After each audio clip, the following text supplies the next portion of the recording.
देखिए हमने श्वसन मार्ग को तो पहले देख लिया। अब देखेंगे हम लोग कि जब खाना खाते हैं या खाना खाते हैं या सांस लेते हैं, तो जब सांस लेते हैं तो क्यों वो एयर वाली ही नली में जाता है, क्यों नहीं फूड वाली नली में, क्यों नहीं जाता है भाई? क्यों ना हम जब भोजन करते हैं तो क्यों नहीं एयर वाले में जाता है, फूड वाले में क्यों जाता है, एयर वाले में क्यों नहीं जाता है? तो इसका एक कॉन्सेप्ट है, एकदम सिंपल सा कॉन्सेप्ट है। उसका कारण है एपिग्लोटिस। एपिग्लोटिस के कारण ही सांस लिए तो फेफड़ा में जाएगा और भोजन खाए तो पेटे में जाएगा। देखिए कैसे होता है, यहाँ देखिए एपिग्लोटिस क्या करता है, तकते रहता है ऊपर। जैसे देखिएगा सांस ले रहा है, हवा आ रहा है, तो एपिग्लोटिस क्या करेगा, फूड वाले नलियों को बंद कर देगा। इस वाले नली को क्या करेगा, बंद कर देगा। और फिर इस वाली नली को बंद कर देगा, तो जो हवा आएगा उसको किसमें चल जाएगा, एयर वाली नली में, और एयर वाली नली में से जाके फेफड़ा में चल जाएगा। ठीक, हवा किसमें जाएगा, फेफड़ा में चल जाएगा।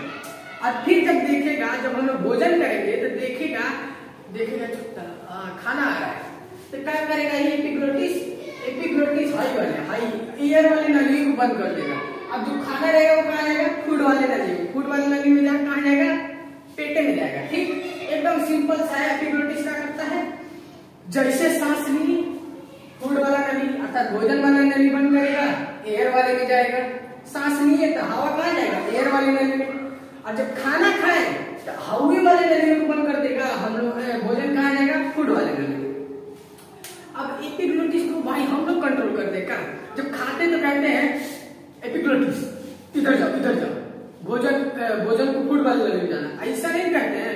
सांस लेते तो कहते हैं एपिग्लोटिस बाहर जाओ, जो हवा है उसको फेफड़ा में जाना, ऐसा थोड़ी कहते हैं। देखिए कैसे इसको जो कंट्रोल करता है वो हमारा ब्रेन कंट्रोल करता है। किस प्रकार करता है उसे देखते हैं। तो जो एपिग्लोटिस होता है, जब हम लोग खाना खाने जाते हैं तो ब्रेन के पास हर एक चीज की सूचना होती है। जैसे खाना खाने जाते हैं तो ब्रेन को पता चल जाता है, और ब्रेन इस एपिग्लोटिस से कहता है, चाचा खाना बता, तू हवा वाले नली को बंद कर दो।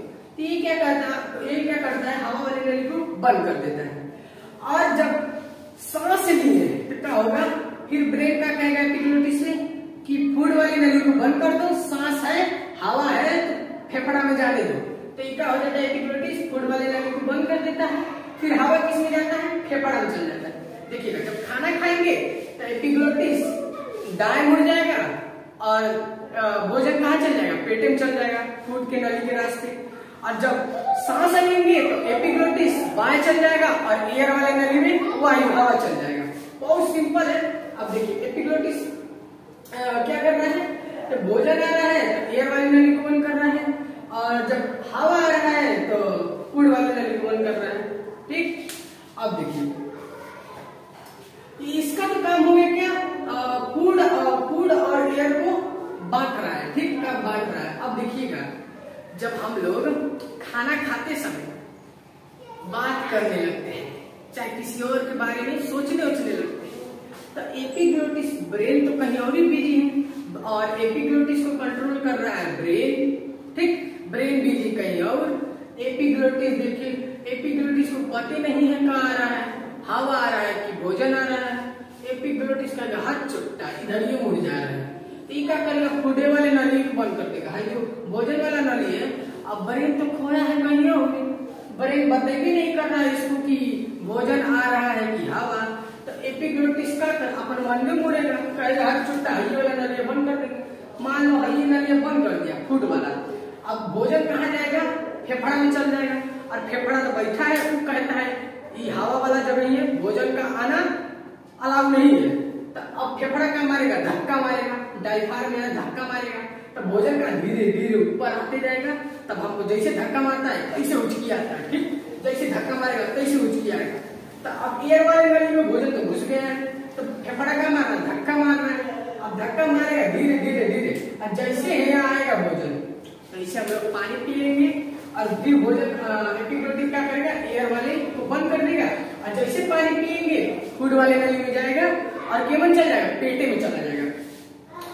कैसे जाएगा देखिए, और कबो ना एकदम हौरिया के खा लेते हैं हम लोग। ठीक, एकदम तेज। तो क्या होता है कि एयर ब्रेन तो कहीं और बिजी है, तो एपिग्लोटिस क्या किया है, फूड वाले को बंद कर दिया है। तो अब जो एयर वाला नली है उसमें भोजन एकदम हौरिया चल जाता है, और तब भी देखते हैं ना, नकिया रहे चावल निकल जाता है, नाकी रहे पानी निकल जाता है, केकरे वजह से ये और तेज खा चाहे सोचा हो कुछ, ठीक। तो इसके वजह से एपिग्लोटिस का कार्य आई होप कि समझ आया होगा। अब देखिए यहाँ पे जो सांस था वो कहाँ तक आ रहा था, एल्वियोली तक आ रहा था। अब एल्वियोली तक आ रहा था, अब इसके बाद का देखते हैं अब क्या होता है। तो देखिए अब जो ऑक्सीजन है वो कहाँ तक आ रहा है, ऑक्सीजन लेने के द्वारा कहाँ तक आ रहा है, एल्वियोली तक आ रहा है। इसे क्या कहते हैं, इस गुच्छे समान रचना को एल्वियोली कहते हैं। एल्वियोली तक आ रहा है। अब इस एल्वियोली तक आएगा ऑक्सीजन, फिर तब ब्लड आएगा, एकरे लगे एल्वियोली के लगे क्या आएगा, ब्लड। और ब्लड में पाया जाता है हीमोग्लोबिन। आपको पता होगा जो कार्बन डाइऑक्साइड गैस और ऑक्सीजन का परिवहन करवाता है। किस प्रकार देखिए, यहाँ रहेगा ऑक्सीजन आया, सांस ली ऑक्सीजन आया, अब एक लग जाएगा क्या, ब्लड आएगा। इसके पास क्या आएगा, ब्लड आएगा, ठीक। इसके पास ब्लड आएगा और ब्लड में पाया जा रहा है हीमोग्लोबिन। क्या पाया जाता है, हीमोग्लोबिन। अब ब्लड आएगा एल्वियोली के पास, एल्वियोली क्या करती है, ऑक्सीजन दे। एल्वियोली से ऑक्सीजन देगा कौन, ब्लड में बैठा हुआ हीमोग्लोबिन। और ब्लड तो पूरा शरीर में फैला है, तो क्या करेगा हीमोग्लोबिन हर एक कोशिकाओं में कहा ले जाएगा, सेल्स में ले जाएगा, हर एक कोशिकाओं में ले जाके दे देगा। और कोशिकाओं में बैठा रहता है माइटोकांड्रिया, माइटोकांड्रिया। और इस माइटोकांड्रिया में आपको पता होना चाहिए क्रेब्स चक्र चलता है, जिसके द्वारा ग्लूकोज बनता है और ग्लूकोज के रूप में ही हमें ऊर्जा मिलती है। एक बार और समझिए, देखिए यहाँ कौन आया, एल्वियोली तक ऑक्सीजन आया, यहाँ आया ब्लड और ब्लड में बैठा हीमोग्लोबिन। और हीमोग्लोबिन क्या कर रहा है, यहाँ से ऑक्सीजन ऐसे ले रहा है, ऑक्सीजन ले रहा है, हीमोग्लोबिन का लिया ऑक्सीजन, और ऑक्सीजन लेके खूब तेज दौड़ गया पूरा सेल में, हमारे पूरे शरीर के कोशिकाओं में बांट दिया। क्या बांट दिया, ऑक्सीजन बांट दिया। अब क्या करेगा, ये हीमोग्लोबिन दौड़ेगा खूब तेज, पूरा शरीर में ऑक्सीजन को बांट देगा। और ऑक्सीजन बांटेगा तो माइटोकांड्रिया सेल में ले जाके दे रहा है कोशिका में, और कोशिका में किसे देता है, माइटोकांड्रिया को देता है ऑक्सीजन। और इसी ऑक्सीजन से माइटोकांड्रिया ऊर्जा बनाता है। क्रेब्स चक्र के फलस्वरूप ग्लूकोज बनाता है, जिससे हमको ऊर्जा मिलता है। जैसे ग्लूकोज बनेगा वहां से क्या रिलीज होगा, कार्बन डाइऑक्साइड गैस, और हीमोग्लोबिन कार्बन डाइऑक्साइड गैस को पकड़ लेगा। और जैसे ग्लूकोज बना, कार्बन डाइऑक्साइड गैस निकला, आपको हीमोग्लोबिन फिर पकड़ा कार्बन डाइऑक्साइड गैस और खूब तेज आया और एल्वियोली को दे दिया। क्या दे दिया, कार्बन डाइऑक्साइड गैस दे दिया एल्वियोली को। माइटोकांड्रिया से हीमोग्लोबिन क्या लाया, और कार्बन डाइऑक्साइड गैस, और तुरंत ले जाके एल्वियोली को दे दिया और कहा चाचा मार द धक्का। फेफड़ा क्या करता है, डायफ्राम कहता मार धक्का। अब डायफ्राम मारता धड़, अब कार्बन डाइऑक्साइड क्या करे, नाकी रहे बहरे आए, ठीक, एकदम सिंपल। लेकिन ना जब ये हीमोग्लोबिन होता है ना, हीमोग्लोबिन बहुत कचरा होता है। ये क्या करता है, कभी कभी देखिएगा इसको ना ऑक्सीजन से ज्यादा पसंद कार्बन मोनोऑक्साइड है।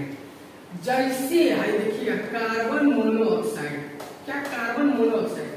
अब जैसे देखिएगा कि कार्बन मोनोऑक्साइड आ रहा है, अब कार्बन मोनोऑक्साइड कहाँ पाया जाता है, धुआं में पाया जाता है। तो जैसे देखिएगा धुआं है, धुआं मतलब जहाँ जल रहा है वहां हम लोग खड़े हो जाए और धुआं आ रहा है, सांस ले रहे हैं। अब पहुंचा कहाँ, एल्वियोली में। और हीमोग्लोबिन क्या देखेगा, अब देखिएगा ऑक्सीजन को छोड़ देगा, ऑक्सीजन को छोड़ के किसको लेगा, कार्बन मोनोऑक्साइड। ऑक्सीजन से ज्यादा पसंद क्या आ जाएगा उसको, कार्बन मोनोऑक्साइड। तो इसे आपके सामने एक स्नैकर रख दिया जाए चॉकलेट, और एक डेयरी मिल्क का लेंगे, डेयरी मिल्क न लेंगे। अगर मान लीजिए डेयरी मिल्क नहीं रहता, बस स्नैकर रहता है, स्नैकर लेते। ये मामला है हीमोग्लोबिन के साथ है। ये क्या करता है, अब जब ससिया नहीं है तो क्या आया, कार्बन मोनोऑक्साइड धुआं आया। अब इसको ऑक्सीजन से ज्यादा पसंद हो जाता है धुआं। अब ये धुआं को ले जाता है पूरे कोशिकाओं में बांट देता है। अब पूरी कोशिकाओं में जब बांट देगा तो धुआं है भाई, पूरे कोशिका में जाएगा तो क्या ऊर्जा बनाएगा, नहीं बनाएगा, आएगा चक्कर हो या बेहोश हो जाएगा, ठीक। इसीलिए कभी धुआं के सामने नहीं खड़ा हुई, नहीं तो हीमोग्लोबिन कचरा ना पूरा शरीर में कार्बन मोनोऑक्साइड फैला देगा, बहुत कचरा होता है। ऑक्सीजन छोड़ के कार्बन मोनोऑक्साइड ले जाता है, कहा जाता है कार्बन मोनोऑक्साइड। यहाँ देखिए कार्बन मोनोऑक्साइड क्या करेगा, हीमोग्लोबिन कार्बन मोनोऑक्साइड को ले जाएगा सेल के लगे, और पूरा जब कोशिका में भर जाएगा, हमारे शरीर में भर जाएगा कार्बन मोनोऑक्साइड, हीमोग्लोबिन लेगा, कार्बन मोनोऑक्साइड भर देगा, आएगा चक्कर, वही गिर पड़ा जाएगा हम लोग। बस इसको समझिए। फिर अब आगे देखते हैं, इसका स्क्रीनशॉट लीजिए, समझ आया होगा, इसका स्क्रीनशॉट लीजिए।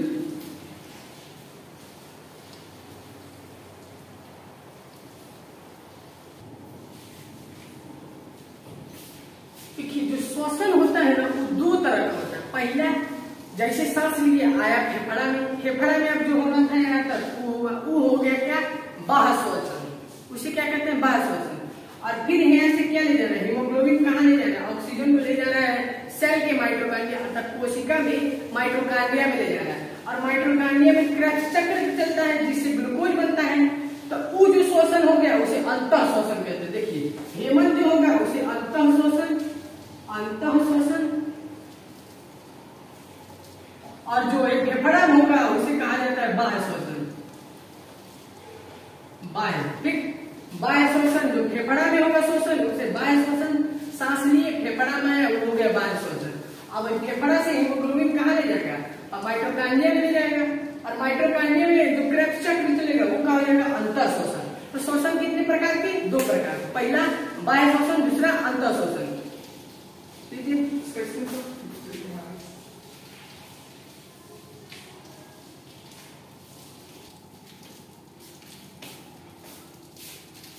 देखिए अब देखते हैं लोग टाइडल वॉल्यूम। टाइडल वॉल्यूम किसे कहते हैं, देखिए जब एक बार में जितना सांस लेते हैं हम लोग, कि सांस ले रहे हैं तो एक बार में जितना सांस लेते हैं वो होता है 500 ml या आधा लीटर, आधा लीटर या 500 ml हम लोग एक बार में सांस लेते हैं। ये सांस ले रहे हैं, छोड़ रहे हैं, सांस ले रहे हैं, तो क्या होगा 500 ml लेते हैं, ठीक, उसी को कहा जाता है टाइडल वॉल्यूम। पूछेगा टाइडल वॉल्यूम कितना होता है, 500 ml या आधा लीटर, ठीक। लेकिन जो टोटल लंग्स कैपेसिटी होती है अर्थात फेफड़ा की कितनी क्षमता है कि जो सांस स्टोर कर लेगा कितना, तो जब खखोल के सांस लेंगे ना एकदम सीना चौड़ा हो जाएगा, फूल जाएगा, तो वो कितना होता है, जो लंग्स की कैपेसिटी होती है 6000 ml या 6 लीटर तक सांस ये स्टोर कर सकता है फेफड़ा। टोटल लंग्स कैपेसिटी कितनी होती है, 6000 ml या 6 लीटर तक होती है, 6 litre total lungs capacity 6000 ml या 6 लीटर। वहीं पे टाइडल वॉल्यूम कितनी होती है, 500 ml या आधा लीटर। अब देखिए अब मशीनों को देखते हैं। ऑक्सीजन सिलेंडर जो होता है, ऑक्सीजन मशीन होता है, उसे देखते हैं। तो जो ऑक्सीजन सिलेंडर होता है, जब पर्वत पे चढ़ते हैं तो ऑक्सीजन की मात्रा घटती जाती है, तो उस पे जो हम लोग ऑक्सीजन सिलेंडर में जो गैस भरते हैं वो होता है ऑक्सीजन और नाइट्रोजन। देखिए ऑक्सीजन और नाइट्रोजन जब पर्वत पे चढ़ते हैं तो जो ऑक्सीजन सिलेंडर में गैस भरा जाता है वो होता है ऑक्सीजन और नाइट्रोजन। और जब समुद्र में जाते हैं तब वो भी हुए होता है ऑक्सीजन और नाइट्रोजन। लेकिन जब खूब गहरा समुद्र में जाएंगे अर्थात 300 से 400 फीट अंदर, तब उसके साथ ले जाते हैं ऑक्सीजन के साथ हीलियम ले जाते हैं। क्या ले जाते हैं, ऑक्सीजन के साथ हीलियम। पर्वत पे गए तो ऑक्सीजन के साथ नाइट्रोजन, समुद्र में गए तो ऑक्सीजन के साथ नाइट्रोजन, लेकिन खूब गहरा समुद्र में गए तो ऑक्सीजन के साथ हीलियम। अब आप कहेंगे कि डायरेक्ट ऑक्सीजन क्यों नहीं ले जाता है, काहे हर सब नाइट्रोजन हीलियम ले जा रहा है। तो देखिए वायु में क्या होता है, नाइट्रोजन होता है, कार्बन डाइऑक्साइड और ऑक्सीजन। हमें आदत नहीं है कि ऑक्सीजन को डायरेक्ट लेने की, इतना भारी होता है, लेंगे ना तो फेफड़े खराब हो जाएगा, चोट लगेगा। जब सिर्फ ऑक्सीजन लेंगे ना चोट लगेगा, इसलिए नाइट्रोजन में मिला दिया जाता है। इसके साथ ऑक्सीजन के साथ नाइट्रोजन मिला दिया जाता है, यहाँ पे ऑक्सीजन के साथ हीलियम, ऑक्सीजन के साथ नाइट्रोजन। इसीलिए तो इसे बस ऑक्सीजन लेंगे ना तो चोट लगने लगेगा, तब डैमेज हो जाएगा पूरा पार्ट, ठीक। इसलिए इसमें ऑक्सीजन के साथ नाइट्रोजन या ऑक्सीजन के साथ हीलियम मिलाया जाता है। अब देखिए जो फेफड़ा की बीमारी अर्थात जब सांस लेने में तकलीफ होने लगती है, सांस लेने में तकलीफ ज्यादा, जब पेशेंट ज्यादा सीरियस हो जाता है उसे भेजा जाता है आईसीयू में, इंटेंसिव केयर यूनिट, आईसीयू में भेजा जाता है, ठीक। तो अब आईसीयू में भी दो प्रकार के होते हैं कौन मरीज। पहला जो कम सीरियस होता है उसे ऑक्सीजन का मास्क पहना दिया जाता है, वो खुद ही सांस खींच लेता है, उसका फेफड़ा तक सही होता है तो खुद ही ऑक्सीजन को खींच लेता है फेफड़ा में। लेकिन जो ज्यादा सीरियस होता है, जिसका फेफड़ा ही खराब है, वो सांस ये नहीं खींच पाएगा, उसमें एक पाइप दिया जाता है, ऐसे नाक में घुसाया जाता है और फेफड़ा में ऐसे डाल दिया जाता है। तो और फिर क्या कहा जाता है, ऑक्सीजन पंप करने वाले मशीन से पंप मारा जाता है ऑक्सीजन, तो उसी नली के रास्ते कहाँ जाना है, फेफड़ा में। तो उस कंडीशन को कहते हैं वेंटिलेटर। वेंटिलेटर में क्या होता है, जब ढेर सीरियस हो जाता है तो उसमें नली डाल दिया जाता है फेफड़ा तक और ऑक्सीजन पंप करने वाले मशीन से पंप मारा जाता है, तब तो वो सांस लेता है। तो उसका फेफड़ा इतना खराब है कि वो सांस भी नहीं ले पाएगा। लेकिन जो कम सीरियस होता है, जिसको ऑक्सीजन मास्क पहना दिया जाता है, जो सांस ले लेता है, उसका फेफड़ा मजबूत खींच लेगा सांस, वो सांस ले लेता है। लेकिन अब उसमें भी जो ऑक्सीजन दिया जाता है उसमें भी क्या होता है, ऑक्सीजन के साथ क्या होता है, हीलियम होता है, ऑक्सीजन के साथ हीलियम होता है। ठीक, तो जो वेंटिलेटर या कम सीरियस वाले जो होते हैं, जिन्हें ऑक्सीजन मास्क पहना जाता है, उसमें भी जो मिलाया जाता है वो ऑक्सीजन के साथ हीलियम गैस ही मिलाया जाता है। तो ये हो गया हमारा श्वसन तंत्र कंप्लीट। थोड़ा सा और बस देख लीजिए, जैसे देखिए जो मनुष्य होता है वो औसतन सांस लेता है 16 बार 1 मिनट में। तो जो मनुष्य होता है वो औसतन सांस कितना लेता है, 16 बार एवरेज माना गया है। 1 2 इधर हो सकता है, 16 17 या 15 हो सकता है। औसतन सांस कितना लेता है, 16 बार। और वही जब सो जाता है तो जो सांस लेता है वो 12 बार 1 मिनट में। देखिए जब सोए रहते हैं तो बहुत लंबा लंबा सांस खींचते हैं, वो कितना बार लेते हैं लोग, 1 मिनट में 12 बार।